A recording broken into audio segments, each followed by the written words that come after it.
plutonium mine contamination of the Grand Canyon, and you hear... What we do know is that the water in the end of December was at about 3 to 4 times the U.S. EPA standard for uranium in drinking water. When you hear something like that, you know that you are in the uncomfortable seat that we all share. Nuclear hot seat. What are those people thinking? Nuclear hot seat. What have those boys been drinking? Nuclear hot seat. The corium is sinking. Our time to act is shrinking, but our activists are linking. Nuclear hot seat. It's the bomb. Welcome to Nuclear Hotseat, the weekly international news magazine keeping you up to date on all things nuclear from a different perspective. My name is Libby Halevi. I am the producer and host, as well as a survivor of the nuclear accident at 3 Mile Island from just 1 mile away. So I know what can happen when those nuclear so-called experts get it wrong. This week, an update on Grand Canyon mining issues with Allison Gitlin of the Grand Canyon chapter of the Sierra Club. This is additional information not covered in our report from 2 weeks ago. And we'll learn about the Veterans for Peace and this summer's tour with their historic anti-nuclear sailboat Golden Rule by talking with VFP board member Jerry Condon. And it's the 6th anniversary of Nuclear Hotseat right here, right now. So if there's time, we'll celebrate with some humorous clips as well as a glimpse into our shared nuclear future. Plus, numbnuts of the week for outstanding nuclear boneheadedness, the nuclear reactor duck and cover report on what's gone wrong with those aging rust buckets in the past week, and more honest nuclear information that could be found in the forest at my campsite in Sequoia last week. All of this coming up in just a few moments. Today is Tuesday, June 13, 2017, and here is the week's nuclear news from a different perspective. Starting off this week with 2 similar contamination events in 2 different countries. Starting with the Hanford site in southeastern Washington state. Hanford again. 3rd time in a month. Around 300 Hanford employees took cover for around 3 hours after 2 air monitors went off, signaling radioactive contamination in the air. Open-air demolition using heavy equipment was being done at the plutonium finishing plant in central Hanford when the alarms sounded. The plutonium finishing plant is considered the most hazardous facility on the 465 square mile Hanford reservation. And the environment was so lethally radioactive that workers could not enter rooms where work was taking place, and instead they carried out their duties remotely, using what are known as glove boxes to turn liquid plutonium into buttons used to fuel nuclear warheads.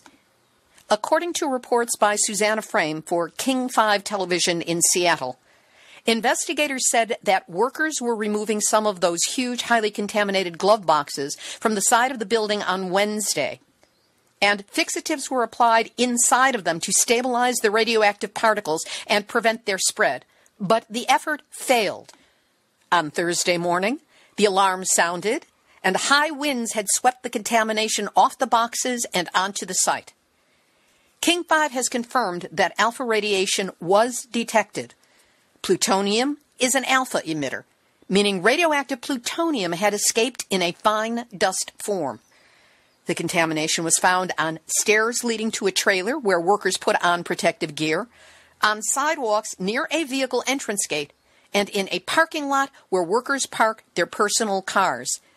At the time of the accident, winds were 10 to 15 miles per hour, with gusts expected throughout the day and into the evening of 30 to 40 miles per hour. Workers on site complained that the order to take cover was precautionary only, and they were not given real-time facts about the contamination findings. This is really laughable because no injuries were reported. Right. It takes 3 to 5 years after plutonium contamination for leukemia or thyroid cancer to show up, and 10 to 15 years and beyond for the rest of your life for hard tumors to show up. So no immediate injuries were reported, but that doesn't mean that health damage was not done.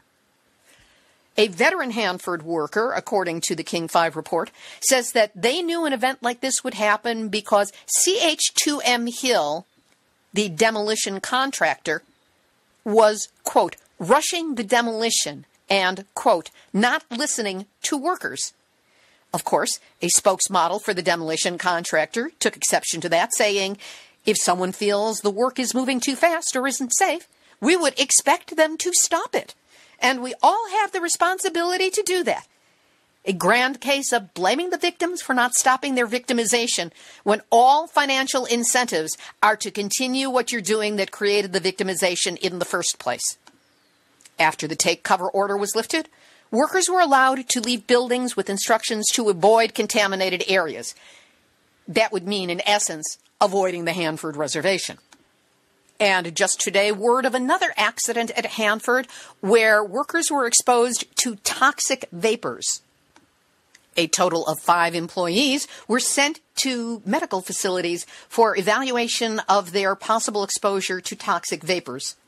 Respiratory protection was not mandatory for Hanford workers exposed to these vapors because they were technically outside of the farm area. And in Japan, on June 6, 5 workers were exposed to radiation during an inspection at a nuclear energy research facility in Ibaraki Prefecture. In a massive attack of incompetence, the 5 were then quarantined for about 3.5 hours in the same room where the accident happened. Although this action was taken to prevent the plutonium and other radioactive contaminants from spreading to other parts of the nuclear research facility, it probably worsened the internal exposure of these 5 workers as they breathed the tainted air. The accident happened on Tuesday when a worker in his 50s opened a sealed metal container that had a plastic container of plutonium and uranium powder samples inside that was double bagged in plastic.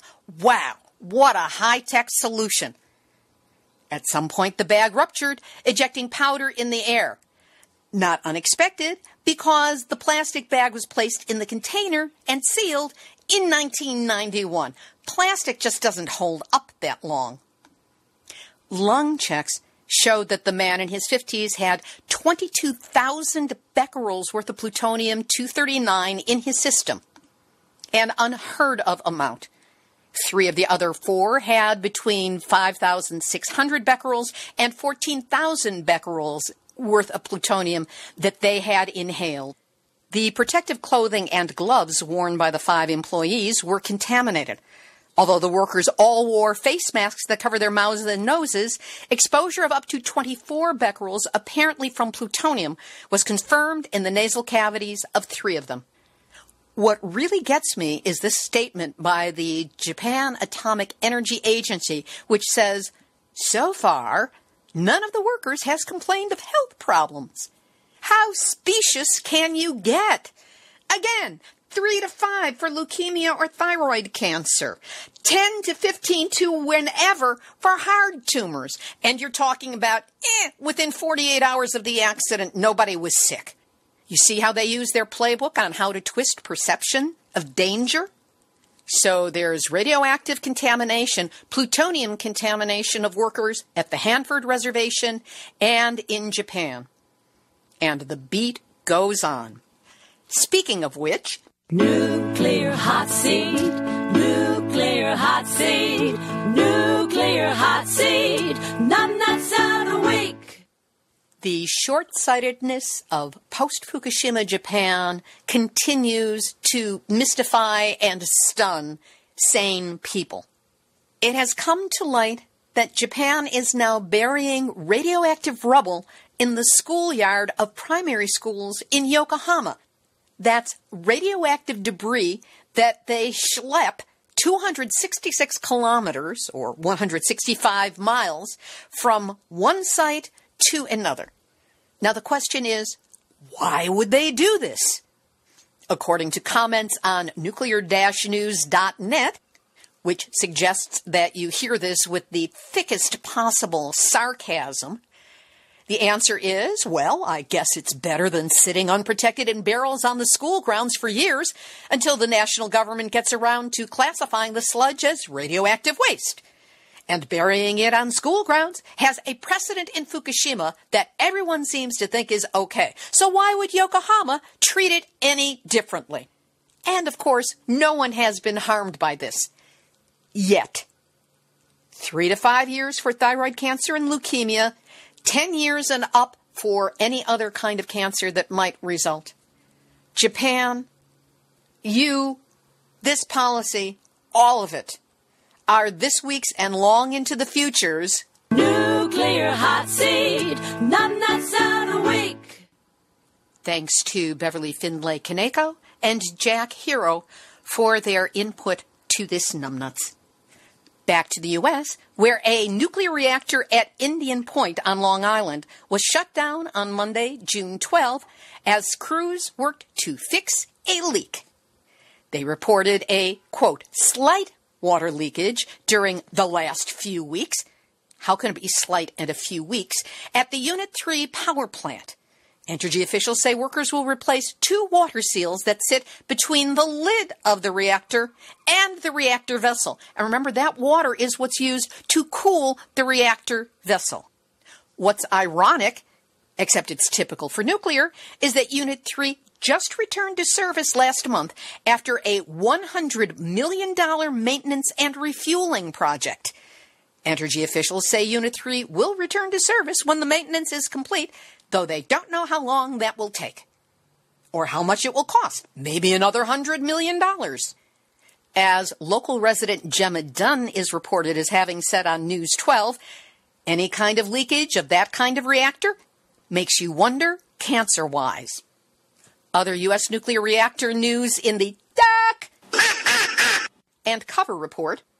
At Braidwood in Illinois on June 12, there was off-site notification for discharge of circulating water. Doesn't sound too bad until you read into the report, and it says that water sample analysis results confirmed the presence of tritium, and the release tank values for other radionuclides, meaning other than tritium, were interpolated based on tritium values for the release tank. I think that means that there was more than one radionuclide in there, but they just all lumped it together and called it tritium, when they all have different profiles and different impacts.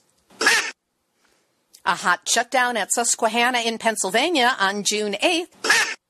Hot standby at Watts Bar in Tennessee. And at Turkey Point in Florida, both standby steam generator feed pumps were out of service for greater than 24 hours. In Colorado, several community and activist groups on Wednesday, May 14, filed a federal lawsuit that seeks to block trail building and construction of a visitor center at the Rocky Flats National Wildlife Refuge. A misnomer, if ever there was one, because it's the former site of a major nuclear weapons manufacturing site. Concern over public access to the site revolves around highly radioactive plutonium that was buried there during the decade-long $7 billion quote-unquote cleanup of Rocky Flats that ended in 2005. Plaintiffs in the case include Rocky Mountain Peace and Justice Center, Candelas Glows, and Rocky Flats Right to Know, which allege that the U.S. Fish and Wildlife Service has not complied with the National Environmental Policy Act in moving forward with plans to begin building a visitor center at the 62,000-acre property 16 miles northwest of Denver. Boulder attorney Randall Weiner said that the Fish and Wildlife Service is, quote, virtually thumbing its nose at its obligations to consider the risks its plans pose to the public, and that it should do no construction or trail cutting at the site until it completes an up-to-date environmental analysis. According to an FBI special agent, John Lipsky, accidents, spills, fires, and waste disposal release plutonium and other radionuclides at the site. These materials were dispersed by wind and rain into the surrounding soil and water. In other words, not the place where you want to take your family to go for a nice quiet hike in the wilderness. Speaking of dispersed radionuclides, this is a numbnut story. In North St. Louis, the Environmental Protection Agency claims to have found no evidence of Manhattan Project radiation in Spanish Village, a subdivision built next to the Westlake landfill, which contains over 70,000 tons of illegally buried high-level World War II nuclear weapons waste. According to activists involved with the issue of the waste, there's just a little problem or two. First of all, Tetra Tech, with whom the EPA partnered for this study, falsified a similar study in California not long ago. Tetra Tech is a business partner of Republic Services, the landfill owner responsible to pay for most of the cleanup, should a cleanup be discovered to be necessary, which Tetra Tech has not done. By ignoring the findings of other engineering firms, findings which were positive for Manhattan Project radiation, and by testing fewer than 3% of the homes in Spanish Village, finding something would be very difficult. But maybe that's the point. If you know you can't win by playing fair, then what do? Maybe you just test a few places. Maybe you hire a company that has proven itself dishonest. Maybe you hire a company that could be induced the other way. And, as has been posited by some, maybe the results of the study were decided before the study ever started? More will be revealed. Over to Belgium now, where more microcracks have been discovered in the Belgian Tihange 2 nuclear reactor near the German border. 70 new microcracks have been discovered in the high-pressure boiler at the aging reactor since its last inspection in 2014. As of 2015, nuclear inspectors had found 3,149 points of damage to Tihange 2, and now it's up 2.2% to 3,219. The reactor is only 60 kilometers or 37 miles from the German border, and while Belgium says its nuclear plants are safe, the German state of North Rhine-Westphalia has purchased iodine tablets in case of a nuclear disaster. And finally, congratulations shared with the Australian Conservation Foundation for the government's ending plans for an international high-level radioactive waste dump in South Australia. Australian Premier Jay Weatherill formally ruled out the controversial plan, declaring it dead and not something that will be progressed by the Labour Party in government. This scheme attracted sustained opposition that included protests, rallies, tens of thousands of petitions and protest letters, and widespread civil society and Aboriginal opposition. We'll have this week's featured interviews in just a moment, but first, help us celebrate 6 years of Nuclear Hotseat. You can do so with a donation that helps keep us moving forward into the future. Any amount is welcome. Consider a Starbucks donation of $5, an anniversary donation of $6, one for each of our years, or 7, one to grow on, or surprise us with something larger. We make it easy for you to donate. Just go to nuclearhotseat.com and click on the big red donate button. It's been your support through the past 6 years that have helped keep this show in the full upright position and moving forward, and know that whatever amount you can offer is deeply appreciated. And truly, you will have my gratitude. 2 weeks ago, we reran an interview with Allison Gitlin of the Grand Canyon chapter of the Sierra Club that was originally recorded in September of 2016. That's where we examined the issues of uranium mining and contamination at this most magnificent treasure, to say nothing of an international tourist destination. After that program aired, Allison contacted me with new information about what's been happening at Grand Canyon, and she was eager to share this update with listeners of Nuclear Hotseat. Allison Gitlin, great to have you back with us on Nuclear Hotseat. It's great to be here. Thanks for having me. 2 weeks ago on the show, we ran an interview on Grand Canyon uranium mining that you and I did back in September of 2016. What has changed with Canyon Mine and the Grand Canyon since we talked last September? Canyon Mine, which is the uranium mine just a few miles south of Grand Canyon National Park, has been in development over the past couple of years. They are planning on removing ore later this summer. And on March 12th, a group of activists, including myself with Sierra Club, a group called Hall No, a group called Clean Up the Mines, Center for Biological Diversity, Veterans for Peace, we were all traveling around, and we met with the president of the Cameron chapter of the Navajo Nation, and we looked at some abandoned mines on the Navajo Nation, and then we went to Grand Canyon National Park, and then we went to Canyon Mine. And as this group of activists drives up, we see this water, huge volume of water spraying over the mine, just spraying up in the air, spraying through the fence into the forest.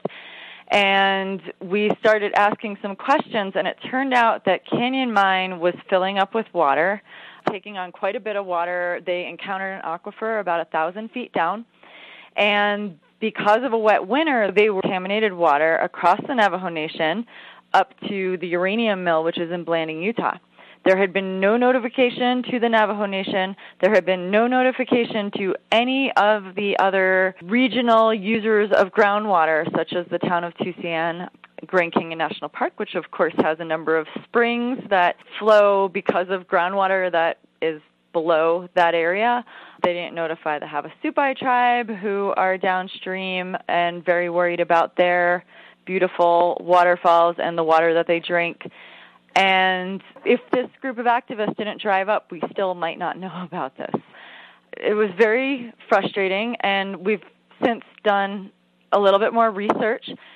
We found out that they should have known that they were going to encounter this water. When they drilled their supply well in the 1980s, they encountered an aquifer, or if it was old water that was groundwater and had been there for a while.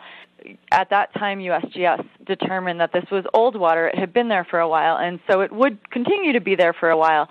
And if Canyon Mine had been required to update their 30-year-old environmental impact statement, or if the state of Arizona had required them to get a aquifer protection permit that was a little bit more carefully tailored to the situation, the state of Arizona only required them to get a general aquifer protection permit that's 2 pages long. It's just like a general permit they give to a number of different businesses. If any of the scrutiny of this mine had been to the level and the standard that it should have been, it would have been known that they were going to encounter water at 1,000 feet down. And so it's just infuriating because for years we've been telling the Forest Service that they need to update the environmental impact statement, and we've been telling ADEQ, the Arizona Department of Environmental Quality, that they need to do more than a general aquifer protection permit, and we were ignored, and now this mine is taking on water. Let's start with the water itself. What is the danger of the water coming in contact with the uranium mine? There are a few different dangers. So, you know, and this water, it's groundwater. So first of all, the U.S. Geological Survey wanted to set up a monitoring well, and they are drilling that monitoring well right now, but it's not complete. There have been no monitoring wells looking at groundwater up to this point. So it is now too late to determine whether this water might be contaminated from mining or if it might have a high uranium level because it was, you know, in contact with a body of uranium or for a long time.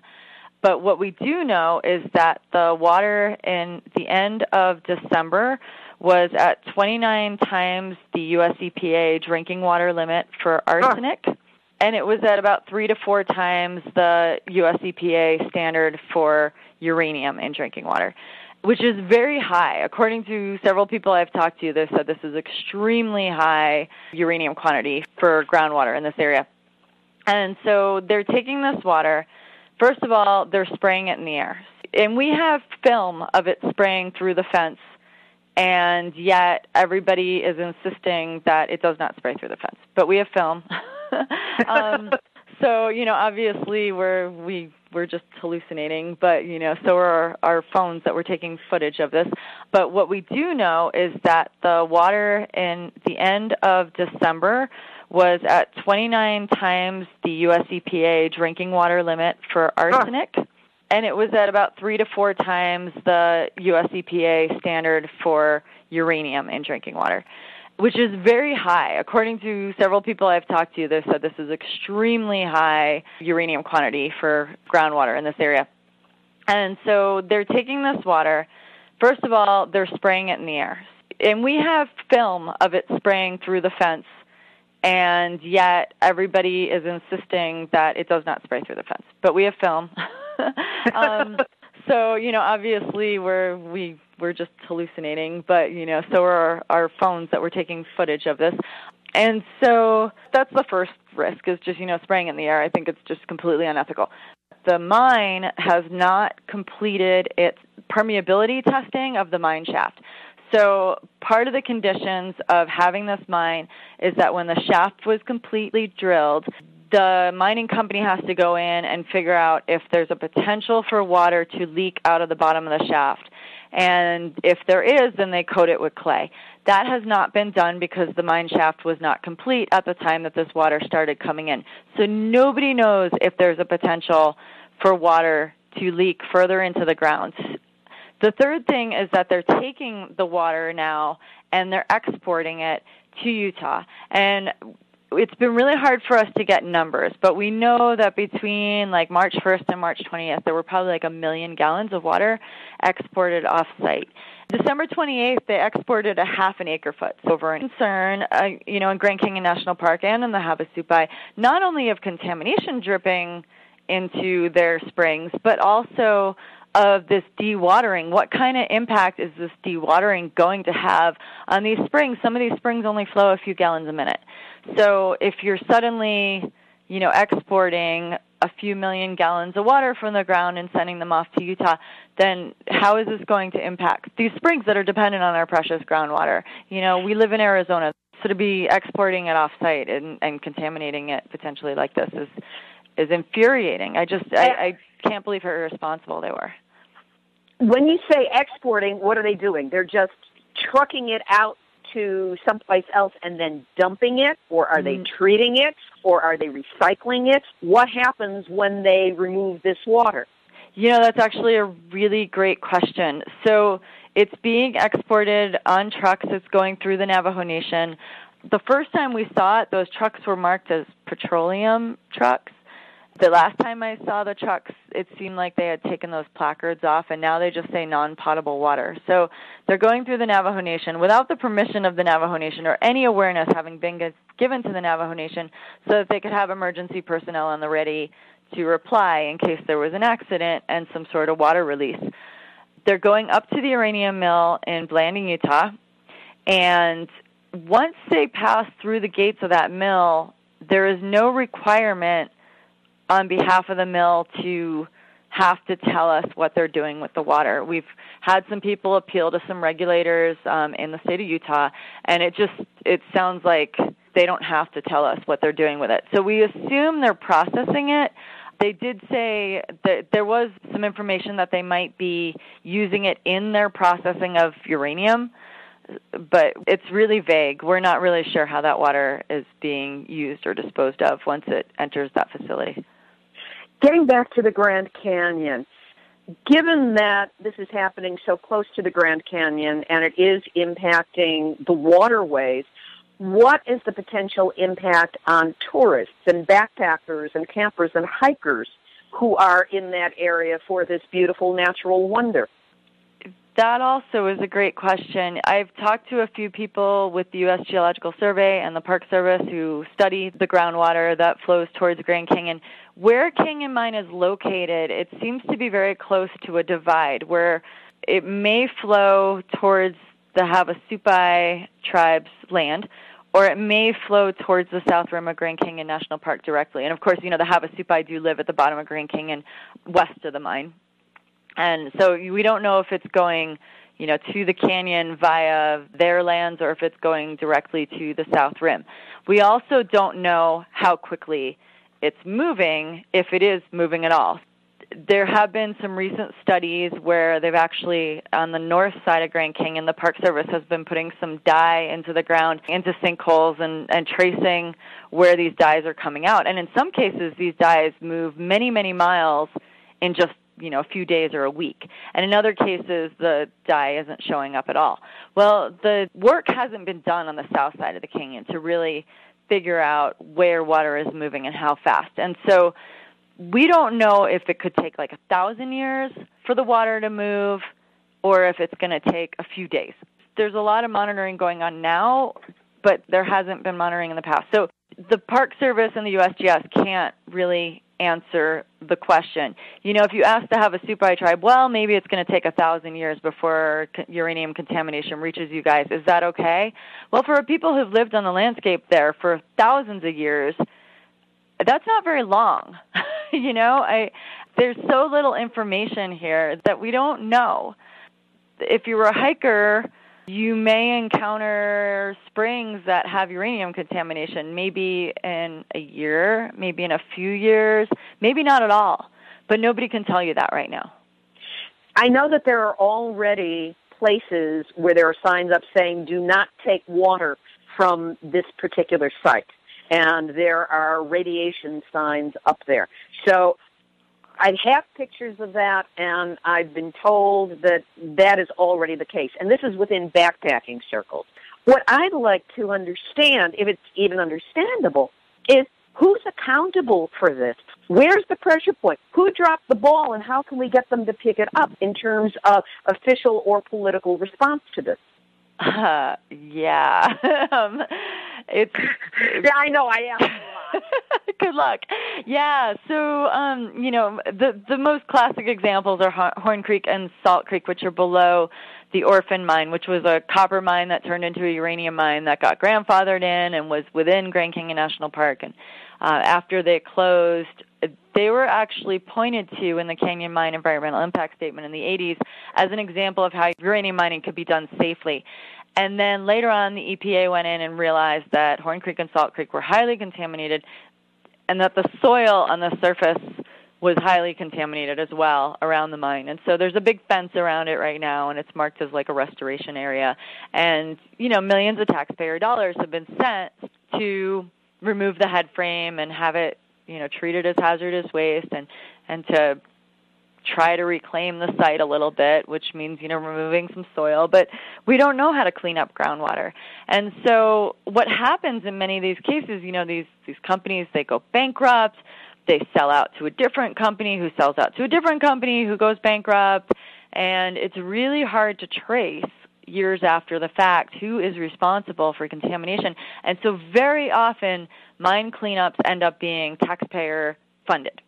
And right now, there's actually a few sites on the Navajo Nation where water is being sucked out of the ground, separated from uranium, and re-injected into the ground in the effort to prevent contamination plumes from expanding. Because we don't know how to completely clean up groundwater. It's down there. We don't know what to do with it. As the American taxpayers, we are paying for this mess, and we continue to pay for it. And Canyon Mine is only required to put, I want to say it's a few tens of thousands of dollars that they're required to put forward towards reclamation, which is going to get a bulldozer there and some heavy equipment, and they're going to move some dirt around. It's going to be landscaping, essentially. Nobody is being required to put up money to fund future groundwater cleanup if it's required at the cost of tens of millions of dollars a year. This is stunning, and I'm sitting here stunned. I'm not often at a loss for words, as listeners to this show will know, but this one really does it. The jaw dropped on it. It's infuriating. It is absolutely infuriating. And the Havasupai tribe right now is suing the Forest Service because they have been so afraid of just this thing happening. And, unfortunately, we discovered all this too late for it to be introduced into that lawsuit. The oral arguments happened, I believe, in November or December of last year, the very end of last year. And so, this new information can't even be introduced to that lawsuit. And it's just so angering to think that we've been saying this, we've been bringing this forward. It happened in Pine Nut Mine, too, the uranium mine, one of the uranium mines that's north of the canyon. That mine also had no serious groundwater protection because it was supposedly a dry mine. It wouldn't encounter groundwater. And when they went to reopen it after I'd been on standby for a few decades, it was full of water, and they had to evaporate in their pond millions of gallons of water. So, these mines are not dry. The groundwater is down there. Given everything that's going on, what is the next step that the activists are needing to take, and what's being done to get this information into the hands and the minds of people who are coming to visit Grand Canyon? Well, there's actually a few things coming up soon that I would refer people to. One is there's a group called HAULNO, HAULNO. Leona Martin works with that group. Yeah. They are an indigenous-led awareness and action group, and they are going to have a tour along the haul route from Canyon Mine. And I encourage people to go to www.haulno.org and then click on the news button, and you can get information about the tour that they'll be doing until the 25th of June. And the culmination of that is going to be the Havasupai are holding a gathering to protect Red Butte from June 23rd to 25th. It'll be open to the public from June 23rd to 25th.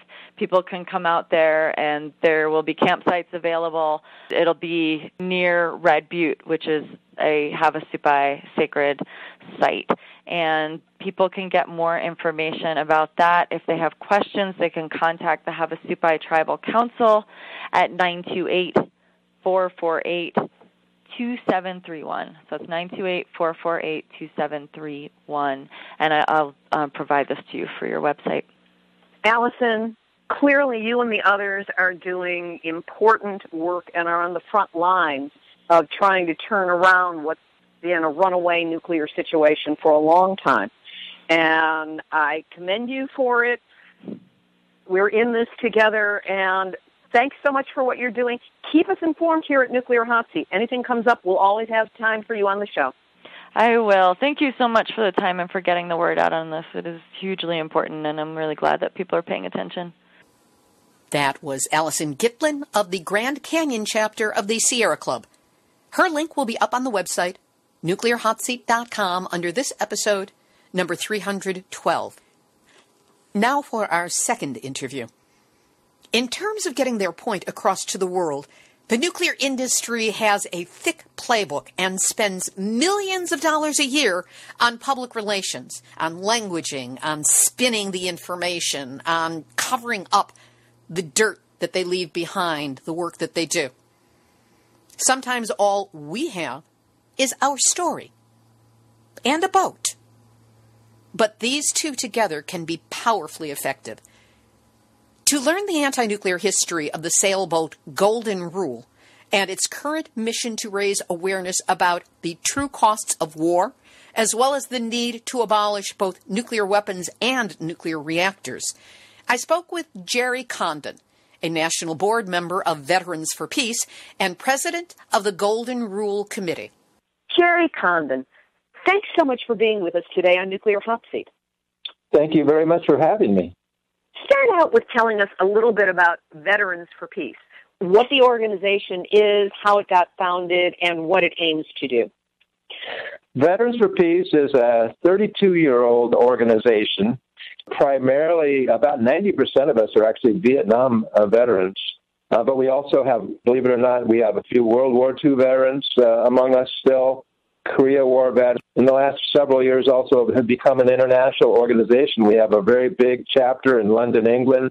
We have chapters in Ireland and recently in Japan, South Korea, Okinawa, Australia. So we are growing to become an international organization. Our mission is nothing less than to abolish war. And under that framework, we work to restrain our governments from intervening overtly or covertly in the internal affairs of other nations. So we're certainly opposed to the current U.S. wars in the Middle East and Afghanistan, for example. And I've been involved with Veterans for Peace for quite a few years, and I'm on the board of directors now. You have been putting together something called the Golden Rule Project. Explain the significance of the Golden Rule, the ship. The Golden Rule is a 34-foot wooden sailboat, a ketch that was built actually in Costa Rica in 1956.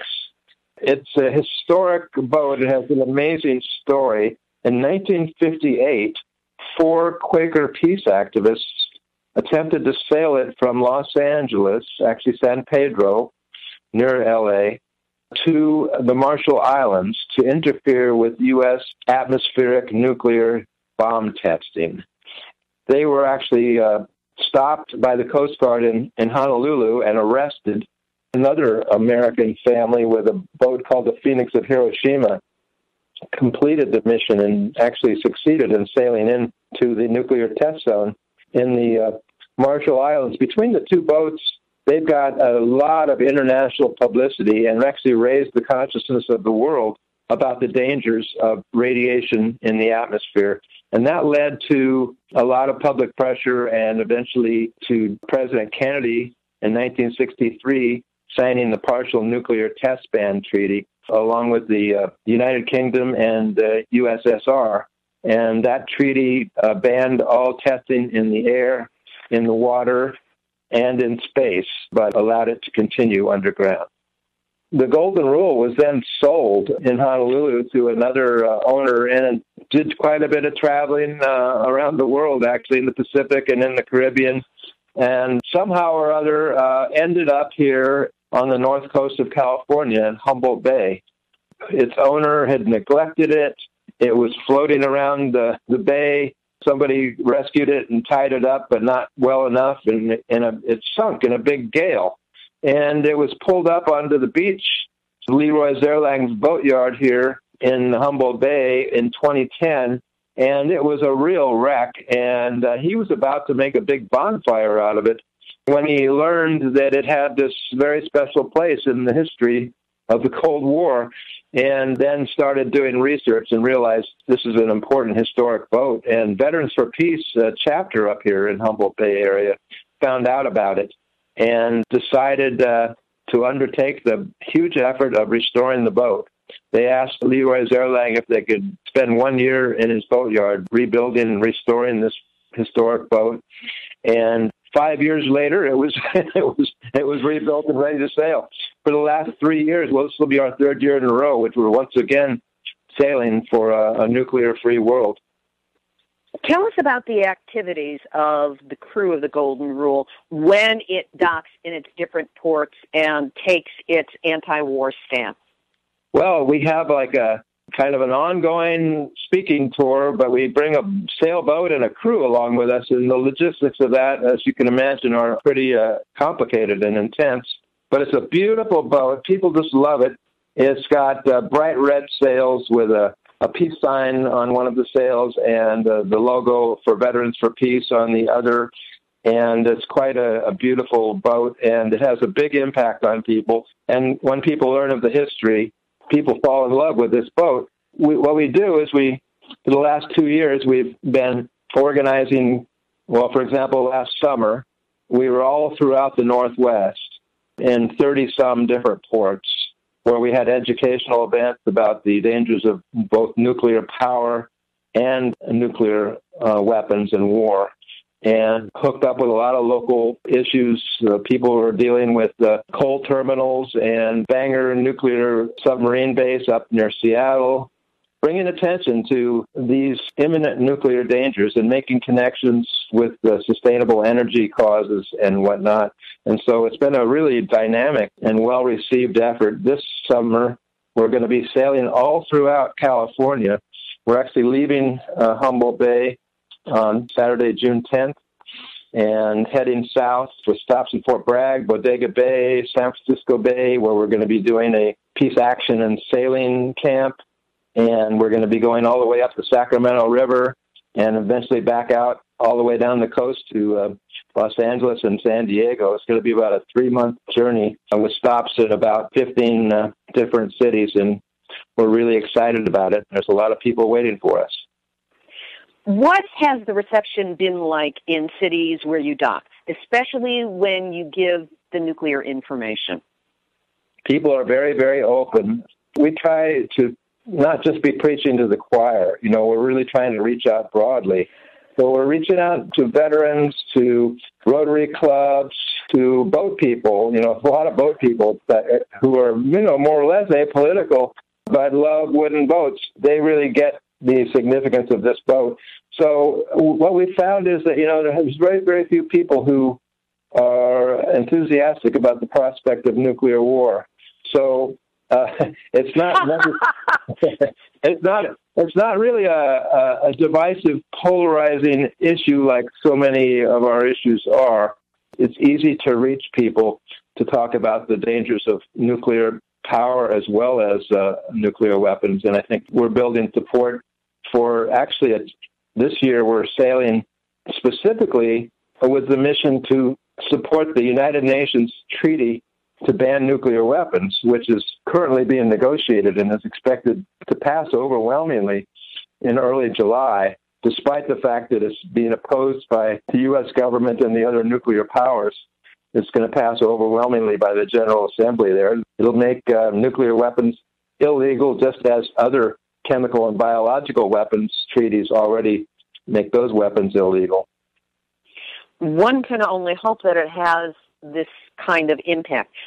What, if any, pushback have you received on these tours, either from the military or from the nuclear industry? We really haven't experienced much pushback, at least not that we're aware of. So, as I said, we've been surprised even how little resistance there's been to our message to sailing for a nuclear-free world. People love the story of the boat. We don't just go out and start preaching with our signs saying ban nuclear weapons. We tell the story. And the story is an amazing, powerful story, and educates people and really draws people in. And we find, like I say, very broad support. Now, I'm sure not everybody is pleased, but so far we've had very little overt resistance from the public, from the military, and we've even had support from some people in the military. Hopefully that'll continue. Hopefully we can build.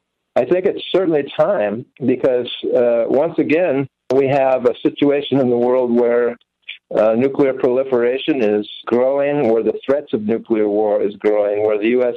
confrontational policies in the Middle East and in Syria with North Korea and other places, heightening tensions with nuclear-armed Russia, really is flirting, if not inviting, the possibility of nuclear war, which we're so fortunate to have avoided up until this time.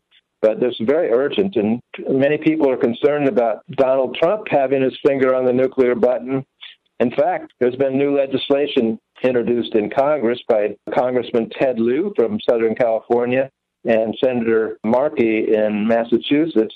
They have introduced a bill which would require a congressional declaration of war before a president could initiate a first-strike nuclear attack. Because right now, the U.S. policy is open to the possibility of a first-strike nuclear attack.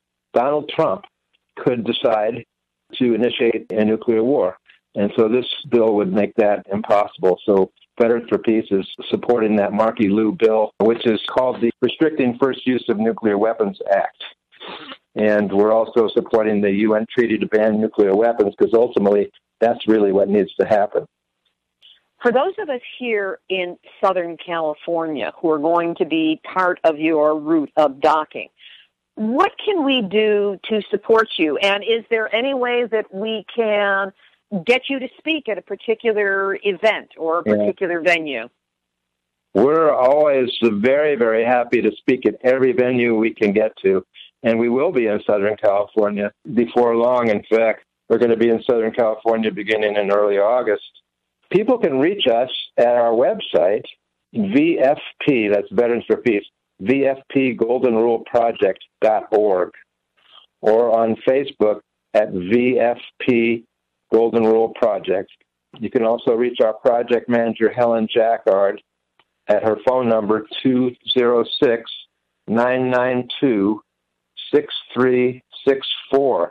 We do need a lot of help. In fact, it's people at the community level that organize our tour, organize these events, working closely with us, of course. We don't have any big foundations or major donors behind us. We raise our money as we go. By passing the hat, essentially, at our events. We're hoping to attract some bigger funding down the road. But right now, we depend on people at the grassroots level to keep us going. Jerry, we wish you safe journey every step of the way, and thanks so much for being my guest this week on Nuclear Hot Seat. Thank you very much. Let's work together and ban nuclear weapons. From your mouth to somebody's ears. Jerry Condon of Veterans for Peace. If you are on the West Coast and can help arrange speaking venues this summer, contact Veterans for Peace. We will have all their contact information up on the website, nuclearhotseat.com, under this episode, number 312. This is a big heads up for San Onofre activists, especially the surfers who share their love of the ocean. And be aware that future tours of the Golden Rule will be taking place on waterways around the entire continental United States. So if you can help them out, get in touch with them as well. Activist shout out. Congratulations to the Uranium Film Festival, which just announced its new prime sponsor, EWS, a German company that supplies green power and eco-gas and works in various ways towards bringing about the energy revolution. Now, wouldn't it be great if the solar industry here in the U.S. and everywhere else would similarly underwrite the activities of the anti-nuclear movement?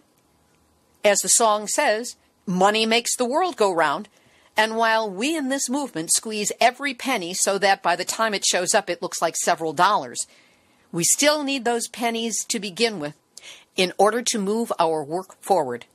So if you've got any solar connections, talk with them about helping us out, and show them that in Germany, at least, they're down with the program. Here's today's final thought.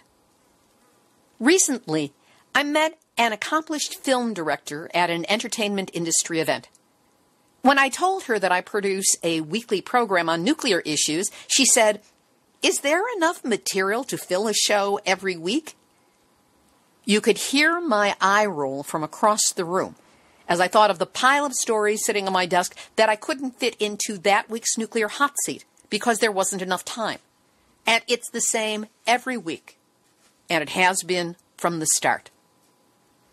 6 years. I never would have thought it possible.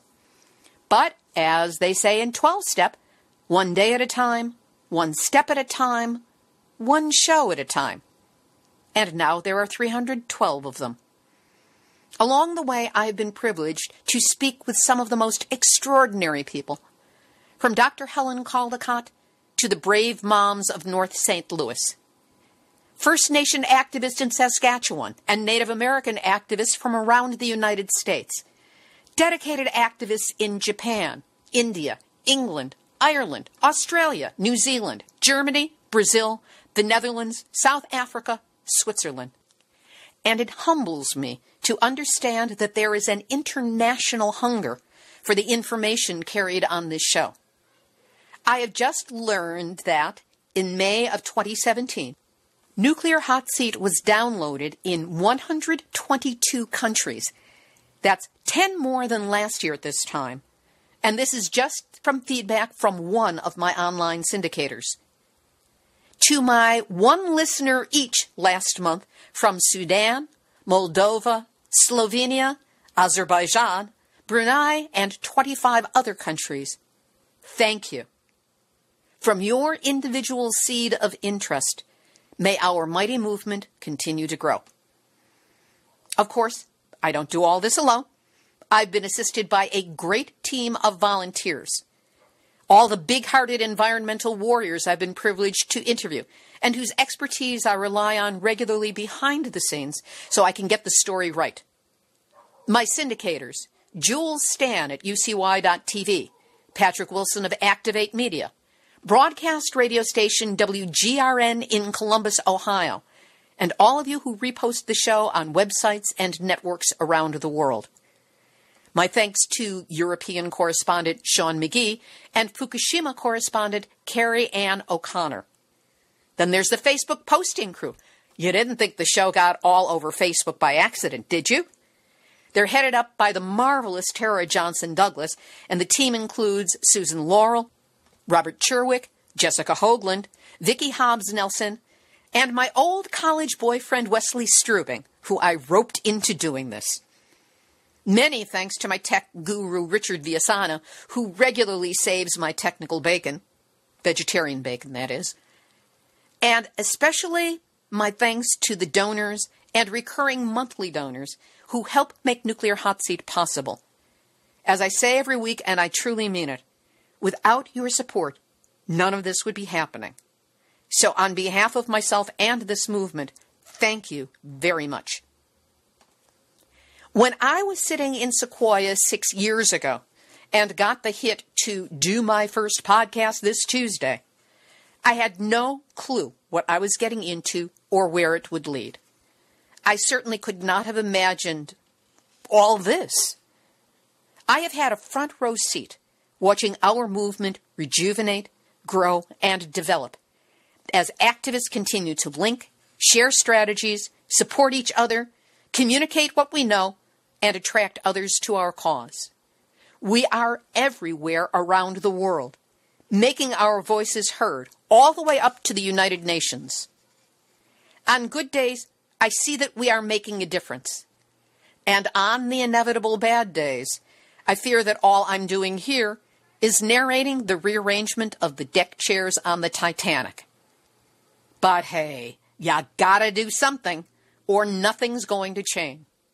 It is my hope that, in the coming weeks, months, and perhaps even years, Nuclear Hot Seat will help provide the information, ammunition you need, we all need, to get our points across and help change the future, moving it away from nuclear. One day at a time, one step at a time, one nuclear reactor at a time.